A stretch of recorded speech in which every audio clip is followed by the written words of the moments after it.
We'd like to thank Montecito Bank and Trust for their generous support in making Scam Squad possible. I'm Patty Teal. And I'm Deputy District Attorney Vicki Johnson. Scam Squad is up next. Sound off. 1, 2. Sound off. 3, 4. 1, 2, 3, 4. Scam Squad. Welcome to Scam Squad. I'm Patty Teal here as usual with Deputy District Attorney Vicki Johnson, who keeps us apprised about the latest scams going on in Santa Barbara. And as we've mentioned, if they're going on here, they're usually happening in other parts of the country as well. Hi, Vicki. How are you today? I'm very well. Hi, Patty. And I have a special guest today with us. It is one of my colleagues in the DA's office, Deputy District Attorney Casey Nelson. Now, Casey handles our fraud cases and our white-collar crimes, so things like real estate fraud, money laundering, and he also recently prosecuted a case involving EDD fraud. Now, Patty, I've talked about this before on the show, how crooks steal your personal identifying information and then file for unemployment benefits in your name. And as you know, this has become a huge problem in our state, resulting in billions, and I mean billions of dollars of loss, and also clogging up the system so that legitimate applicants can't get their benefits. Very frustrating for a lot of people. And as you know, I've had lots of reports of this kind of fraud here in Santa Barbara, which I've shared with our listeners. So the frustrating part is that these crooks are very hard to catch. They often operate out of our state or out of the country.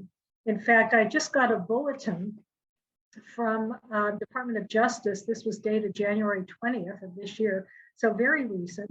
And this is about a man in New Jersey who was indicted in a fraud scheme to steal California unemployment insurance benefits. So this guy was stealing information about California residents and then using it to file fraudulent claims.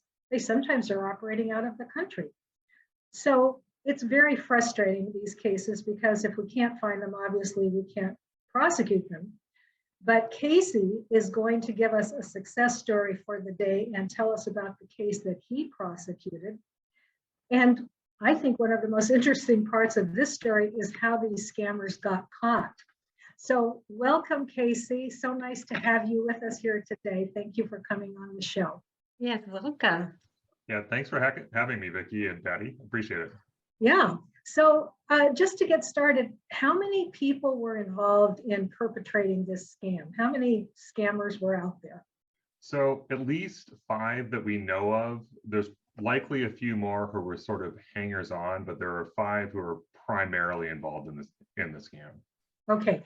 And how did law enforcement find these scammers? I understand that it started with an identity theft investigation involving a car and a bail bond. Is that correct?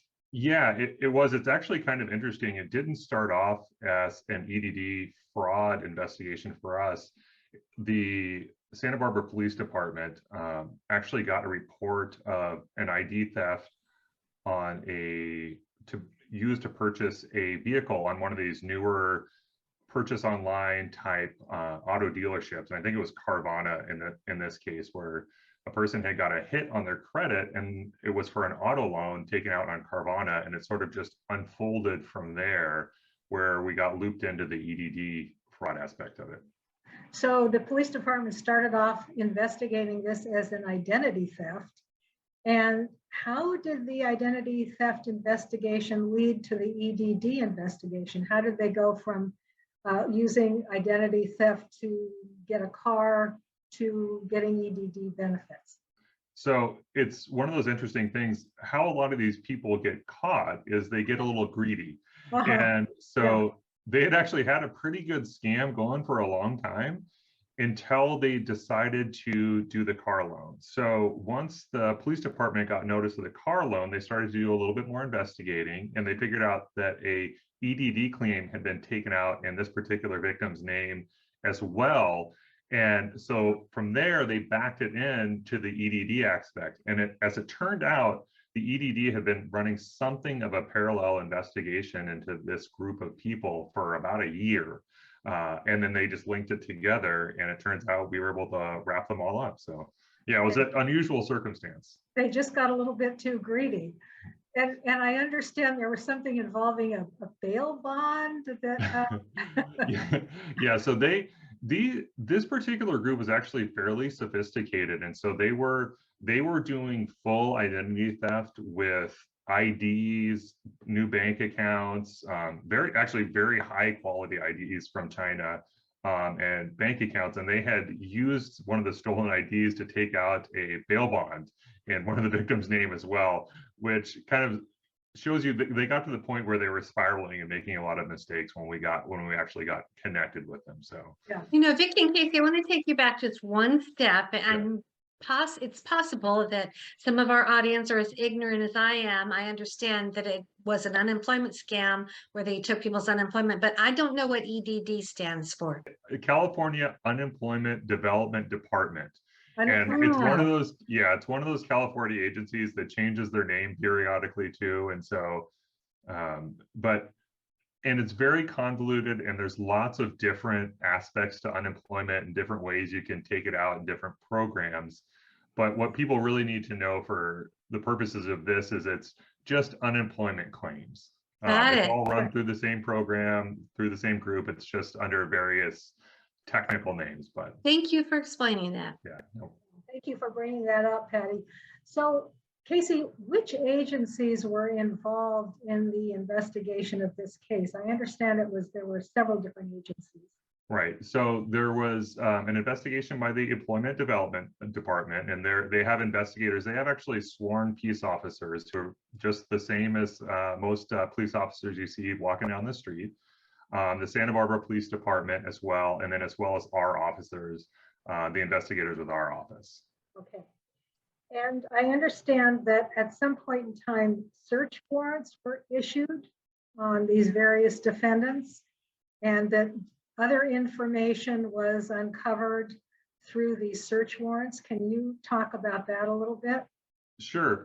So actually a lot of search warrants were issued, and I can't say enough about the Santa Barbara Police Department and their property crimes unit, and how much work they put into doing this. They did dozens and dozens and dozens of search warrants, primarily aimed at various mail servers like Google and Yahoo and things such as that. That's where we can really unravel the scam, because most of this is done online, and so you have to follow every thread backwards, and it's time consuming. I mean, this was a 2+ year long investigation. Wow. to get there, but we were able to see who they were ordering the fake IDs from, the applications to the EDD, the various fake email names they were using, and so on down the line. But it's very time consuming. And were you able to uncover the names or the identities of some of the victims too through these search warrants? We were, and so one of the things we were able to find was a spreadsheet of victims' names in various capacities as how they were getting where they were getting the names and the listings of the victims, which had kind of matched up actually with what the EDD was sort of able to back into on their investigation. But when the PD got into it, they were able to find the actual source documents of this stuff. Wow. So they were able to actually identify the victims whose identities had been stolen to perpetrate these crimes. So I used to get these phone calls. I haven't gotten them recently, which maybe is because you shut this down, but I was getting a lot of phone calls from people saying, hey, I got a letter from the Employment Development Department saying that I filed a claim for unemployment insurance. Well, that's not true. I was working. So what's going on?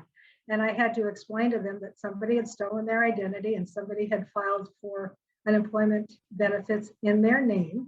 And they were probably getting a notification to their legitimate address from the department, but the money was actually going elsewhere.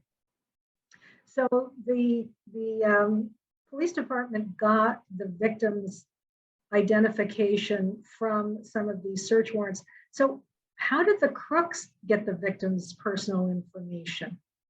So that's actually a good question. And so in our case, the bulk of the victims came from a property management company. So they were able to break into the databases from the property management company, and the property management company had all of the applications. And I think ESET happened for these guys, I think by happenstance, that contained all of the information they needed to file these claims, and then also to work with the bank once they filed them to avoid the bank fraud detection system. It just happened to be that it was the perfect data source for them because of the way applications for apartments work. Is they want to know all of your past addresses, and if the bank is trying to verify who you are, that's the first thing they ask is what were your previous addresses or phone numbers. So they had all of the information. Oh my goodness, that is a perfect way to steal people's identity. I don't think we've spoken to that directly. Were any of the victims actually filing for unemployment themselves, and then they found out, oh, you can't get it, you're already getting it? Did that happen to any of them? Yes, to several of the victims in that case. So I think we had about 10 or 11 that we spoke with. There was a lot in this case, so we couldn't directly speak to everyone. We identified at least 300 on the list. Wow. It's likely a lot more than that. There comes a time in these investigations where you just have to go with what you have. Otherwise, you're going to be doing the investigation indefinitely. And one thing actually that's interesting to just mention, Vicki, because you had talked about getting calls from or seeing that report from a guy in New Jersey.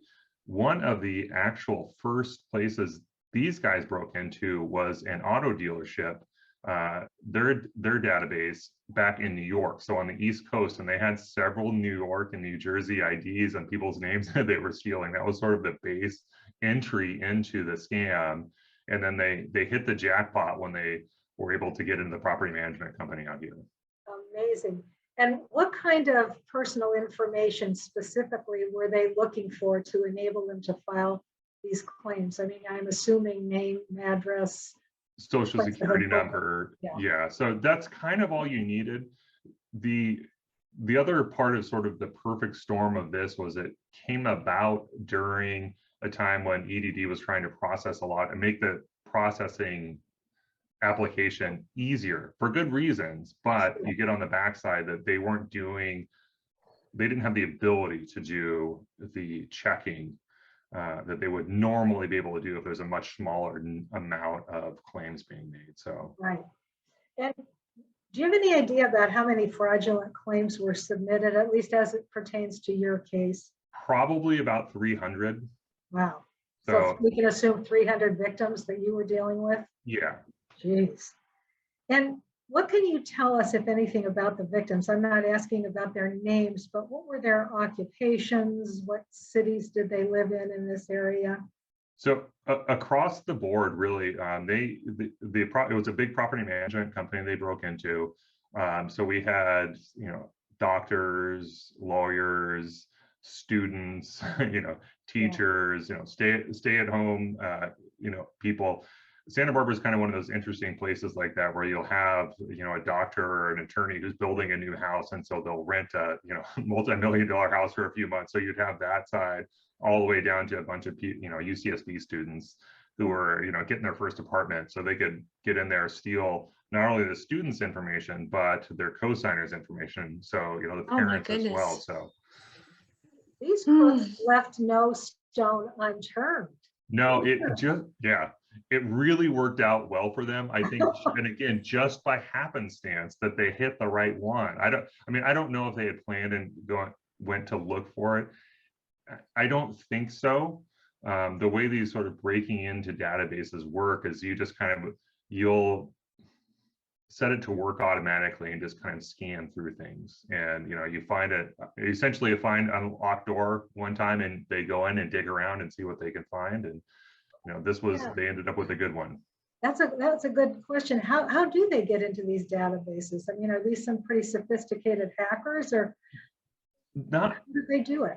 Not really. So think about it, just going around it. It's almost like when, car burglaries, where people will just walk down the street and check car doors to see if they're open. This is just the high-tech version of that. and it's relatively easy to automate that. So they're just going and checking doors to see if they're open, and every once in a while they find one that's open. And a lot of times it'll be nothing very interesting, but sometimes they get into one where the security isn't set up right, that they can get into the actual internal documents of the company. So they have all these victims, 300 victims, 300 claims. How do they go about collecting the money? So it actually worked relatively easily in this case. It was one of the things that the EDD had done a lot to make the access to the claims easier. And again, for good reasons. If someone's injured on the job, can't work, you want them to be able to get the money as quickly as possible and have access to it, to pay rent, to get food, that type of stuff. But what they do is they will, in most cases, the EDD will send out a debit card from Bank of America, and it works just like a regular debit card. So they can just go, they get a debit card mailed to them at an address that either the scammers control or are aware that the person is not home very often. Okay. So that would be one tip for everyone. We're seeing a lot more mail theft these days. So if you don't listen to anything I have to say, get a locked mailbox. Yes, we've talked about that. Thank you for underscoring that. Yeah. Yeah, you'll go a long way to preventing identity theft. But so they would just they would go out and they would either get an address and that they control, rent an apartment and send 30, 40, 50 applications from there, whatever the number is, and then just collect all the debit cards and they just go spend it like regular. And then just, as they get into those, start sending money off to other accounts they control. But it was just, it was a relatively straightforward, in the grand scheme of things, not a particularly sophisticated scam. It was just took a lot of work for them. They did a lot of work to get it, but. Well, I'm glad to hear that at least they had to work for their ill-gotten gains. Yeah. So I'm assuming that they must have had multiple addresses. I mean, 300 different debit cards going to the same address might raise a suspicion somewhere along the line. Yeah, you would think that. I think It's kind of scary if it doesn't. I mean, I guess I should give a caveat. None of these opinions represent the opinions of my office. They're just my own. So you would think that, but I think it was, anytime you have a program like that, it's weighing the costs and benefits of whatever protection that they're going to take to get there. So I think that they just didn't have the internal controls at the time to watch to see if 20 debit card applications went to the same address. Yeah. But it's also, if you're in the right place, it's not particularly hard to get access to a mailbox. It's not necessarily yours. So, if especially in a place like Santa Barbara, where there's a lot of people who have second homes or something along those lines. So, send half a dozen there and then half a dozen somewhere else nearby, and you just collect them as they go along. Or just send a bunch to an apartment you rented and, hope for the best. And eventually maybe they get cut off, but maybe they don't. So what was the total loss? So we calculated it around $2 million. Likely, I would say likely more, but there's kind of the no way to know in total without spending 5 years going through and tracking every dime down. So Casey, describe to us how the case proceeded once these crooks got caught. Then you had to take over and start the prosecution. Right. Yeah. So we filed an extensive complaint. I think there was about 300 counts. So we more or less charged every single person that we could find. This case, for the size and the dollar value, actually settled relatively quickly with most of the defendants. There's still a couple that are still pending, so I can't really get into much of the specific aspects of it. So, but we went through. They actually pled to the two primary people, at least we believe are the two primary people, pled to state prison charges prior to the preliminary hearing, which for those of you guys who don't know, is just kind of an internal step in the court process before a court trial, where we go, the short version is we go tell the judge, here's all the evidence we have, let us go to trial on it. So they pled early, and we received state prison sentence for 2 of the people, and then probationary sentences for 2 of the other people. And there's still 2 people outstanding right now. So it's good to know that these people are getting some time in state prison for creating all this chaos. And tell me something about the money. Is there any way of clawing back some of these benefits, or are they all gone? They're pretty much all gone. The state can try and collect them later on, but given the amount of loss, it seems relatively unlikely. Any white collar case that I have like this, it's unusual that we would be able to get money back. That's everyone's number one question, or every victim's number one question is, where'd all the money go? And the answer a lot of times is it just either went to the casino, or it just got spent. It evaporates into thin air, not to be collected later on. I was looking at the police report on this case, and I noticed that when they executed the search warrants and went into some of the residences occupied by these crooks, they found drugs. Yeah. So yeah, and particularly I think methamphetamine, which is just rampant these days, I think. So yeah, probably some of the money went there. Yeah. Yeah, and that's not an unusual scenario in white collar cases as well, to have a drug issue overlay kind of, or just kind of be in the background of these. Quite frankly, a lot of times that's what leads them to get caught. They get their scam is going well for a while, and then they start ramping up. They have a lot of extra cash, and they start ramping up their drug use, and they get sloppy. Yeah. So I was going to say, somebody on meth maybe isn't always thinking very clearly. It's sort of amazing, given that seemed to be their drug of choice, that they were able to stay sober or cognizant enough to execute as well as they did on this particular scheme. Yeah, and that would be my guess. I mean, I don't know for sure if they were, how their drug habit was going along, but you just have access to a bunch of cash, and you like drugs, you're probably going to use more drugs, and that never makes for good decisions. Yeah, exactly.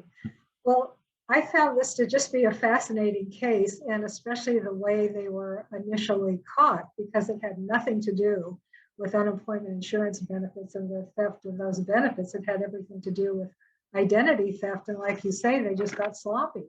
Yeah. And it sort of unraveled. Sometimes we say if it weren't for the crook stupidity, they'd never get caught. And in this case, thankfully they did. With this show, Casey, I always try and talk about an ongoing scam, something that we're seeing here in the county. And then I also try and give a success story, something that actually has worked out. So you've done both for us today. You've given us a very interesting story. Very interesting. And also a success story. So 2 in 1. Really a huge part. I cannot say enough about how much hard work the Santa Barbara Police Department put into this. Years long investigation, search warrant after search warrant, and just staying with it. Because this is a lot of, I'm on a lot of these listservs with some of the bigger agencies, the bigger counties, the feds, and even the Attorney General's office, for the California Attorney General's office. And no one has put the kind of work in that Santa Barbara Police Department did, and no one has gotten anything, as far as I'm aware, I should say, the last time I checked, no one's gotten anything even remotely close to the results we were getting in these cases. I can't say enough. Very impressive. About the work they did. Yeah. No, I'm glad you gave a shout out to our Santa Barbara PD, because they are totally awesome. Yeah. The work that they do is just amazing. It's an amazing group of people. We're so lucky to have them in our community. And you know, big congratulations to you. Yes, This is a congratulations. huge case, and well done. I know you put in a tremendous amount of work on this one too. And I just have one question. My heart goes out to the people who maybe really needed that unemployment, but it had already gone elsewhere. Were they able to finally get it? In some cases, yes. There's a lot of people are still working with it, and there's a lot of people who are getting either they're having problems just unwinding the backside right now, just with the volume. As Vicky said, you know, it was billions of dollars, you know, billions at issue. And so there are people who need it now are having a harder time getting it. It's almost the pendulum has swung the other direction where it's very hard for them to get it now. They can't verify in the way that the EDD is looking for them. So there's still a lot of ramification for people because of these scams, unfortunately. And that's what happens with scams. There's victims. So yeah. And the EDD is trying to claw back money from a lot of people who maybe legitimately got it as well, thinking that, well, maybe this was a scam. And so they're having problems verifying who they were and their eligibility for it as well. So it's just, it's turned into quite the mess on the backside of it.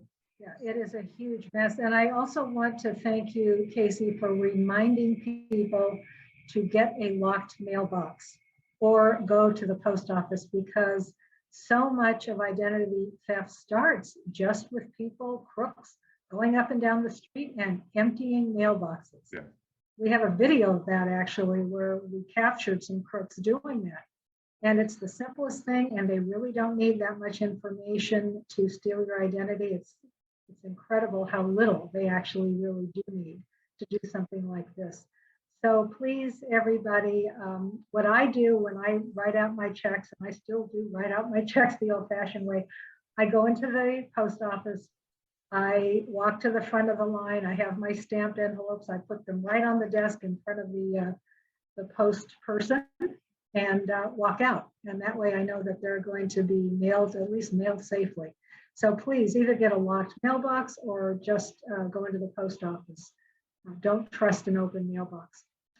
And yeah, did you want to add anything, Casey? Yeah, I was going to say that's the best piece of advice. And it's in Santa Barbara, particularly, mail theft is rampant right now.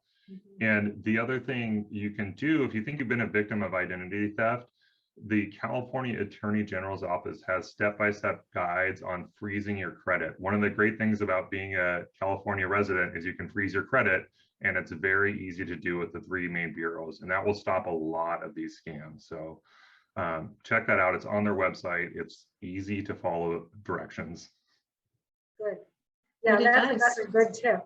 So, well, I want to thank you so much, Casey, for taking time out of your busy day to come on the show and share your story. And again, big congratulations to you, and big thank you for being on Scam Squad today. Thank you so much, Casey. Thanks for having me. All right. Bye-bye now. Bye, Patty. Vicki, would you remind everyone of your fraud hotline number in case they'd like to give you a call? I will. It's area code 805-568-2442. And I'm going to say that again, area code 805-568-2442. And I do welcome calls. Okay. Until next week, I'm sure you'll have another scam, unfortunately. I But will. good. Sometimes they're caught, those scammers. So it's all good. Thank you so much. Bye-bye, everybody. Bye. Bye.